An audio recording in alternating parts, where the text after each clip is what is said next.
Israel की दक्षिणी सीमा Gaza से हम लोग लगातार आपको रिपोर्ट कर रहे थे, लेकिन अब हम उत्तरी सीमा पर पहुंच गए हैं, इजराइल लेबनान बॉर्डर पे। यहां से हम बिल्कुल करीब है, महज कुछ मीटर की दूरी पर यहां से लेबनान शुरू होता है। लेकिन इस गांव के आगे हमें नहीं जाने दिया गया है, क्योंकि ये गांव लेबनान से सटा हुआ है। ये मेतुला की तस्वीर आप देख सकते हैं। मेतुला गांव है जहां की आबादी 1400 लोगों की है, 1400 से 1500 लोगों की है, लेकिन पूरा गांव खाली करा दिया गया। यहां से हम आगे नहीं जा सकते, क्योंकि हमें बताया गया है कि लेबनान टॉप पे पड़ता है और आगे से उनका जो मिलिट्री लोकेशन है वो कई बार ऊंचाई पर होने से फायदे में होते हैं। लेकिन यहाँ मिलिट्री के जवान, इजरायली आर्मी के जवान तैनात हैं।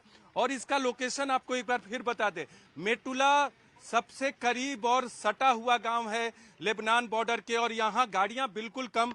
ये महज एक दो लोग, कुछ लोग यहाँ गांव में बचे हुए हैं, अंदर जाने की इजाजत नहीं है। और गोलन हाइट्स के बारे में आपने सुना होगा, यहाँ से गोलन हाइट्स भी दिखता है। ये देखिए, ये जो छोटा सा हिल आपको दिख रहा है, यहाँ से सामने में हमारे कैमरा पर्सन करम आपको दिखा रहे हैं, उसके ऊपर एक हाइट्स ऊंचाई आपको दिख रही होगी, वो गोलन हाइट्स है जो इजराइल की बार बार बात होती है। सीरिया से सटा हुआ है गोलन हाइट्स, जिस पर इजराइल ने अपना दबदबा बना लिया था, इजराइल के अंतर्गत आता है, वो सीरिया से ले लिया था इजराइल ने। लेकिन इस वक्त हम लोग मेतुला में हैं, और मेतुला की इस वक्त न्यूज 18 इंडिया पे एक्सक्लूसिव तस्वीरें आप देख रहे हैं। लेबनान बॉर्डर से सबसे करीब गाजा बॉर्डर पर जब इजराइल युद्ध लड़ता है तो वो थोड़ा मैदानी इलाका है, लेकिन ये पहाड़ी इलाका है और यहाँ युद्ध की स्ट्रेटजी अलग होती है।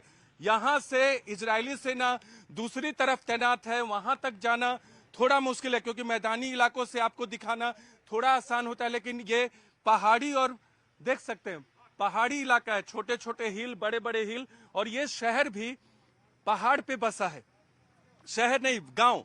ये गांव मेतुला को खाली करा दिया गया है। जितने भी 2 से 3 किलोमीटर की सीमा के गांव और शहर थे उसे खाली करा दिया है इजराइल की सेना ने।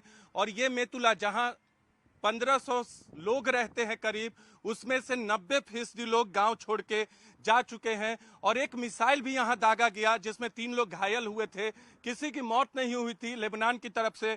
और बाद में इजराइल की सेना ने वहां भी जो गाइडेड मिसाइल दागा गया था, एंटी टैंक मिसाइल दागा गया था लेबनान की तरफ से, इजराइल की सेना ने उससे भी लेबनान के आतंकवादियों को टारगेट किया। तो 7 अक्टूबर के बाद हिजबुल्ला भी इस युद्ध में, अभी छोटी छोटी झड़पें हो रही हैं, शामिल हो गया। और लेबनान में हिजबुल्ला के खिलाफ इजराइल ने अपना फ्रंट यहां से खोला हुआ है। ये उत्तरी फ्रंट है जहां लेबनान और हिजबुल्ला के खिलाफ इजराइल की सेना है। दक्षिणी फ्रंट जहां हमास के खिलाफ गाजा में इजराइल हमला कर रहा है। तो ये तस्वीरें एक बार फिर 360 डिग्री से एक बार दिखा दीजिए करम, किस तरह के लोकेशन पे है।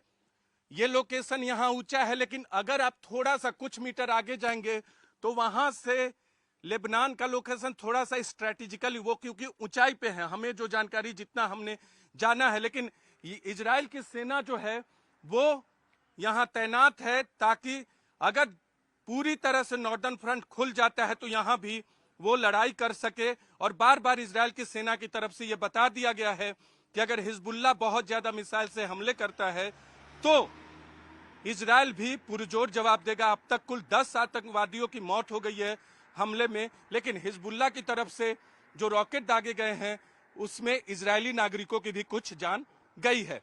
कैमरा पर्सन करम सिंह के साथ Neeraj Kumar, news 18 India, Israel Lebanon border,